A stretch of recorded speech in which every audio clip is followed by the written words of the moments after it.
Yeah. Hello, Namaskar, Vanakkam. Act 5, Scene 4. In fact, we will do Scene 4, Scene 5, and Scene 6 possibly in the same video because these are very, very short scenes and we can get done with them fast. Then we will do Act 5, Scene 7, 8, and 9. Actually, in some books, in the original British editions, Scene 8 also includes Scene 9. But in Indian editions, I realized that they've added it, made it into Scene 9. Anyway, that doesn't matter. There is no difference in the text. Anyway, let's get started with Act 4, Act 5, Scene 4.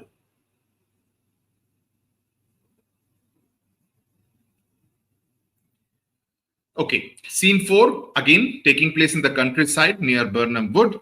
Drum and colors, and you have all the other different people who are on the other side, the anti-Macbeth side.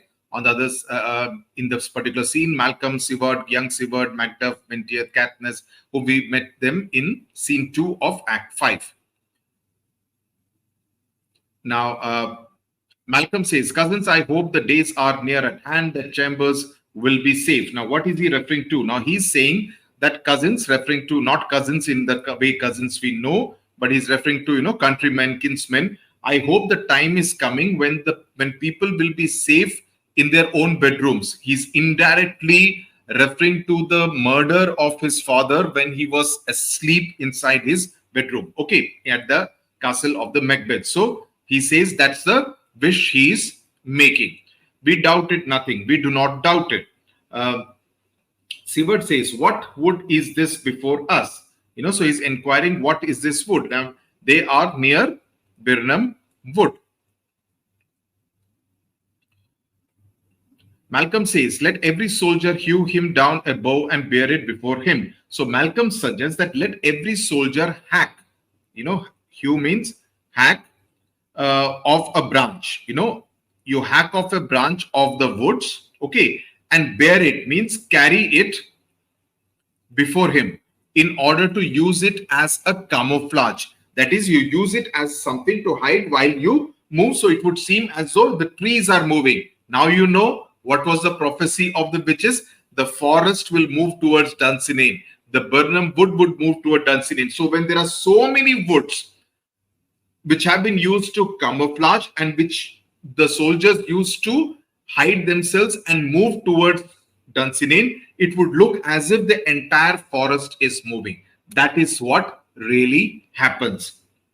So it's a very piece of great drama by Shakespeare. So he says, bear it before him, thereby shall we shadow the numbers of our host and make discovery err in report of us. So what is Malcolm suggesting? Now, as he's showing the mind of a good commander. So he says, by doing so, we can conceal the number of our army soldiers. Shadow the numbers. Shadow the numbers means we can hide the numbers of the soldiers in our army, and that will make it difficult for make discovery err in report. His spies will find it difficult to kind of get an accurate count of the number of soldiers that we have and report it back to him. So it would make it difficult for the spies of Macbeth to do so. It shall be done. Seward says, we learn no other but the confident tyrant keeps still in Dunsinane and will endure our setting down before it. So, by the way, this particular strategy of using Burnham Wood actually figures in Holinshed's version of the battle, the account of the battle that Holinshed had given. We will do so because, as I have told you right before Act 1, in that summary, there was something like this which happened in real life, which of course Shakespeare has dramatized. Seward says, we have no news except that the overconfident tyrant, is still in Dunsinane and will allow us to lay siege to the castle. That is, we can park ourselves around the castle. It is his main hope, for where there is advantage to be given. He says, Malcolm says that is his main hope, because whenever they have the chance, for where there is advantage to be given, both more and less have given him the revolt. So he says that whenever they have a chance, his soldiers, both high rank as well as low rank soldiers, have deserted him. So that's why he's still inside his castle, because that's where he will be most safe. Macbeth will be most safe, because otherwise his soldiers, many of them, both high rank and low rank, have deserted him. So he says, none serve with him but constrained things whose hearts are absent too. No one is willing to serve Macbeth except men who are constrained to, means who are forced to. Who are forced to serve him, but their hearts are absent too. Their hearts are not in it. They are doing it out of force. It is not something which they are doing willingly. Macbeth says, let our just censures attend the true event and put we on industrious soldiership. So he says, let our good judgment wait for what really happens. True event means let our good judgment wait for what truly happens. Till then, let's save our talk till after the battle, and meanwhile, let's fight like hardworking soldiers. Industrious soldiership. Let's fight like hardworking soldiers.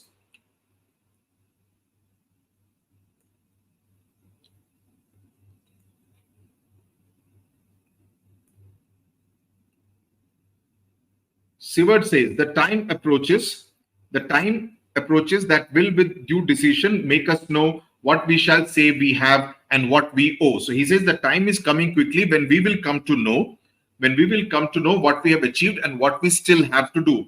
Thoughts speculative, their unsure hopes relate, but certain issue strokes must arbitrate towards which advance the war. When we sit around, it is easy to have our hopes rise by thinking about it. But the only way this is going to be settled is by going out and fighting. When we sit here and talk, our hopes rise. But the only way this entire problem that we have at hand can be settled is by going there and fighting, first arbitrate. So let us go and advance the war, and they exit this particular scene. Not a very important scene, frankly, except for that one fact of this military strategy of using the wood. So that passage of Malcolm is the one which is the important passage in this particular short scene. Okay, let's move to scene 5 in this particular video itself, so that we'll finish it off in one go. This is now happening inside the castle. Macbeth, Seaton, and soldiers with drum and colors. Macbeth says, hang out our banners on the outward walls. The cry is still they come. Our castle strength will laugh a siege to scorn. So he says, display our flags on the outer walls of the castle of Dunsinane. And you always, still means you should keep on shouting, they are coming. You always keep shouting, they are coming, they are coming. Whereas our castle strength is to kind of, is enough to laugh out. Scorn means, scornful is almost mocking, that their siege can be mocked off with the strength of the castle. Mock or laugh off. Okay, here let them lie till famine and the egg eat them up. So he says that let them remain here until they are eaten by hunger. Famine is referring to hunger, and ague is referring to fever. So he says, let them lie, because they will never be able to breach the castle, because our castle is so strong. Were they not forced with those that should be ours, we might have met them dareful beard to beard and beat them backward home. So he says, if they had not forced means strengthened, if they had not strengthened,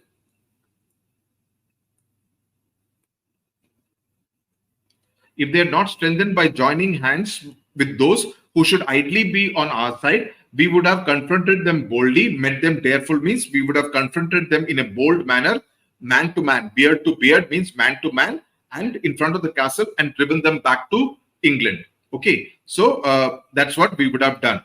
Then he hears a sound of the women inside, and he says, what is that noise? So Seaton says, it's a cry of women, my good lord. And he exits. Macbeth says, I've almost forgot the taste of fears. The time has come, my senses would have cooled to hear a night shriek. So he says, I've almost forgotten what fear feels like. So he's kind of, going numb, because he's completely in that zone. He's completely gone numb. So he says, I've forgotten what fear feels like, taste of fear. Now, again, an extremely important line. It shows that, he's descending into hell, and his sense of morality is completely gone. He doesn't care anymore. And now, of course, he's also thinking more like a soldier. He says, the time has been, my senses would have cooled to hear a night shriek. So he says, there has been a time when my senses would have been terrified would have been terrified. Cooled means terrified by a shriek in the night, and my fell of hair would at a dismal treatise rouse and stir as life were in it. And hearing a ghost story, treatise means hearing the story of a ghost. Hearing a ghost story would have made my hair, the hair on my skin stand up as if it were alive. You know, life were in it means as if the hair was alive, it would have made it stand. I have supped full with horrors, direness familiar to my slaughterous thoughts, cannot one start me. So he says, but now I have supped means I have had my full. I have had my full. You know, my appetite is done, taken care of full of real horrors. Horror, direness is so, direness means horror, is so familiar to my bloody thoughts, slaughterous thoughts to my bloody thoughts, that they cannot startle me means they cannot shock me anymore. So this paragraph again, which is an important paragraph, it kind of conveys that he's completely numb and aloof to the kind of things which are happening outside, because I have seen so many horrors that horrors don't startle me anymore. They don't make me scared anymore. Seaton again re-enters and he says, he asks, wherefore Vadrai? He says, the queen is dead. Now, see the very mundane way in which the news is delivered. The queen, my lord, is dead. You know, Lady Macbeth, who is obviously the second most important character in this play, her death being announced in a very clinical kind of manner. He says, the queen, my lord, is dead. She should have died hereafter. So in the sense that she should have died eventually in any case. Macbeth is being very matter of fact at this time. You know, death is not moving him. His life partner gone is not moving him, at least as far as his first reaction is concerned. So he says, she would have died eventually anyway. He says, that would have been a time for such a word. He says, that news of her death was bound to come at some point of time or the other. Tomorrow and tomorrow and tomorrow creeps in this petty pace from day to day, that the days creep slowly day by day until the end of time, the syllable of recorded time. Until the end of time, the days creep slowly. So he's realizing that, you know, it's almost like life has come to a standstill. Life has come to a standstill, and his wife, who was his partner in crime, is no more now. And look at the way he's reacting. He's reacting like this because that's what he says before, you know, no longer anything shocks him. And then he hears the news, which should ideally shock him, but he says, but she would have died eventually in any case, right? So it's kind of showing an acceptance of what is going to come to him now, even though he kind of is telling himself that according to the prophecies made by the witches, nothing can hurt him. But he's kind of also, part of his mind is also reconciled to what is likely to happen at some point of time or the other. So he says, and all the days and all our yesterdays have lighted fools the way to dusty death. So all the days that have gone by, yesterdays means the days which have gone by, have led fools closer to their deaths. Lighted fools, the way to dusty death means all the days that have gone by have only made us closer to, all fools have led the fools closer to their deaths. So he says, out, brief candle, life is but a walking shadow. Very metaphorical, very philosophical kind of line. He says, go out, brief candle. And here life is being compared to a brief candle. He says, life is nothing but an illusion. Life is nothing but an illusion. A poor actor, a player, a poor actor. Life is nothing but an illusion. This is an illusion because shadow is an illusion of sorts. It's just like a poor actor that struts and frets his hour upon the stage. So the hour that he spends on the stage, he kind of, performs and worries, conveys his worries, etc. on the stage, and then he disappears forever, never to be heard anymore. And then he's heard no more. It's a tale told by an idiot, full of sound and fury, signifying nothing. So life is a story that is told by an idiot. It is full of noise and strong emotion, fury, but ultimately it's meaningless. So this is a very strange thing of comparing it to a stage. Shakespeare comparing it to a stage, and Shakespeare has this habit of doing so in many of his plays in the last act. In The Tempest also, in the epilogue, you see a reference to Globe Theatre itself, where Shakespeare's plays were played out, were enacted. So here also, he's comparing life itself and talking about an actor and about the stage, that, you do that, and finally it is frankly meaningless. So Macbeth now realizes that all that he has done in his life, all the titles he had, becoming the King of Scotland, life at the end of the day is meaningless. His life partner has died, and he's feeling rather strange about it. So what I want to convey out here is that this particular passage is very important because it conveys the despair, it conveys the sadness, it conveys the disillusionment that Macbeth is feeling at that point in time about the meaning of life. Please note it down. I repeat, Macbeth in this particular passage is conveying the sense of despair, the sense of disillusionment about the meaning of life in this passage, because initially Macbeth seems to, his first reaction is almost like she was going to die eventually. It seems very insensitive and very callous, the manner in which he reacts to the news of Lady Macbeth's death. He suggests that, dying at some point of time was inevitable as far as Lady Macbeth was concerned. You remember, he had inquired about her health from the doctor earlier. But the second line that he says after that, all the lines after that, it conveys a slightly more deep meaning. It says that, perhaps there would have been a better time to grieve for her, to feel sad for her, a time when it would not have compounded his current despair, because right now his mind is obsessed with the military battle. So tomorrow, tomorrow, and tomorrow uses the literary device of repetition to kind of emphasize the monotony and the endless march of time, that every day is the same for me. Every day I am confronted with a new issue, a new horror. So there is a sense of continuity, there is a sense of monotony that he is feeling, and each tomorrow crawls at a petty pace, leading inevitably to the last syllable of recorded time, the end of life. So it's kind of conveying a sense of monotony. And then Macbeth reflects on his past. He sees all his yesterdays, that is the past experiences, as ultimately meaningless because they have only guided people, that is referring to fools, to their inevitable death. So all that he has achieved, he's seeing that he's connecting the dots, that is all leading to a meaningless death. So he basically, if in a nutshell, if you have to talk about it, these lines convey the deep pessimism of Macbeth at this point in time. He sees life as a pointless cycle of death, and even death seems insignificant, and the death of his wife seems to kind of reinforce this very bleak view that Macbeth is taking at this point in time. I've said a lot of points. I hope you can note it down and make it into a coherent piece, because in order to explain, sometimes I repeat, but the idea is to emphasize and re-emphasize so that it becomes part of a cycle, so that if you are given something in the context of this scene or this passage, or Macbeth's reaction to the news of Lady Macbeth's death, you would be able to use all these words that I've used, all these phrases that I've used, in order to make your answers look better. Which is why I always say, Hindi mein samjhane se, it is a little pointless, because you will never be able to use those words. So if I explain it in English, you make a note of it, it will only make your answers that much better.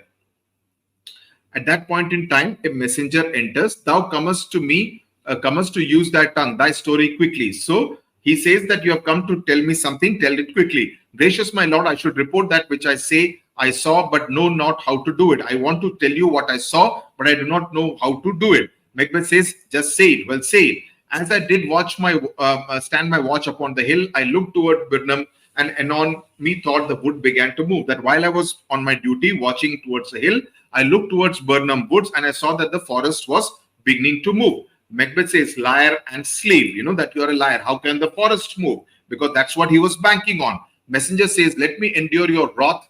If it not be so, within this 3 mile, may you see it coming, I say, a moving grove. So he says, let me suffer your anger and punishment. Wrath means your anger, and subsequent punishment maybe. If it was not so, within a distance of 3 miles, you can actually see it coming. It is like a moving forest.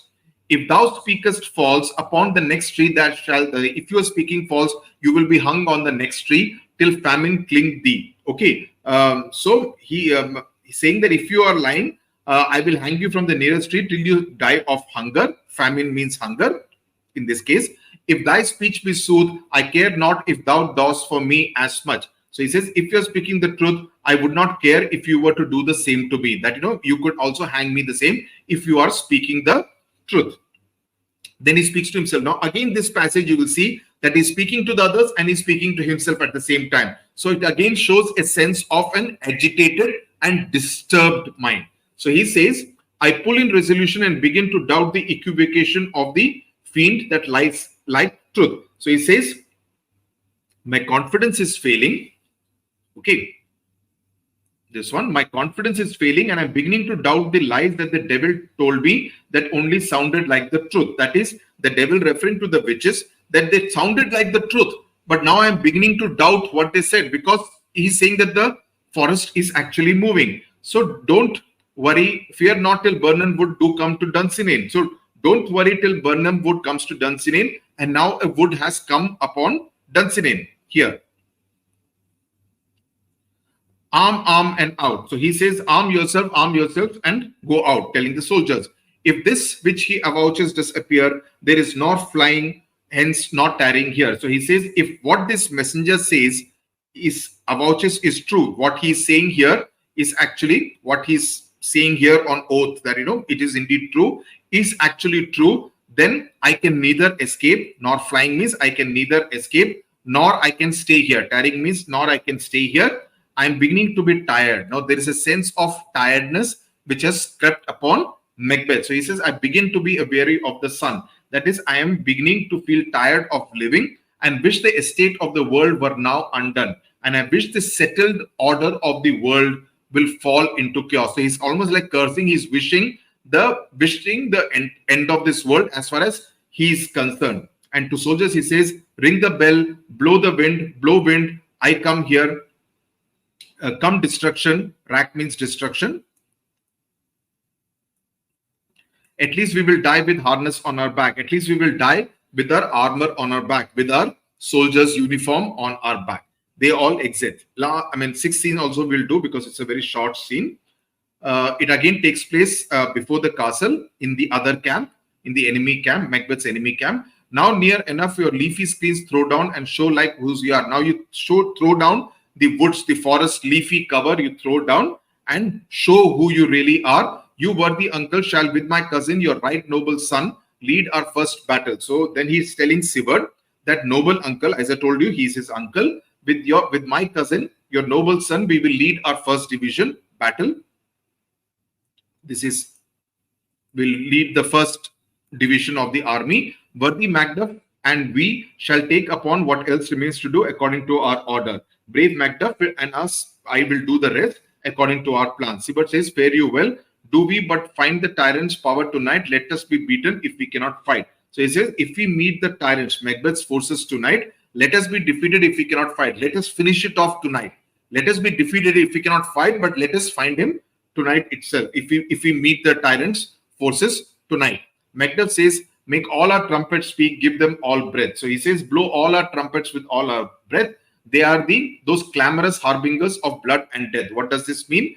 This means they are the loud messengers of blood and death. That they are the ones which are announcing the death and blood of Macbeth. So he wants it to be conveyed because they are standing now outside Dunsinane castle of Macbeth. Okay, with this we come to the end of scene 6 of Act 5. Now we have scene 7, scene 8, which as I said can be broken into 2 parts. But anyway, the last 2 scenes of this play with which we will be done with the explanation part of this extremely fascinating and complicated play. Okay, I will see you now. I will see you now in scene 7 of Act 5. Tata, bye.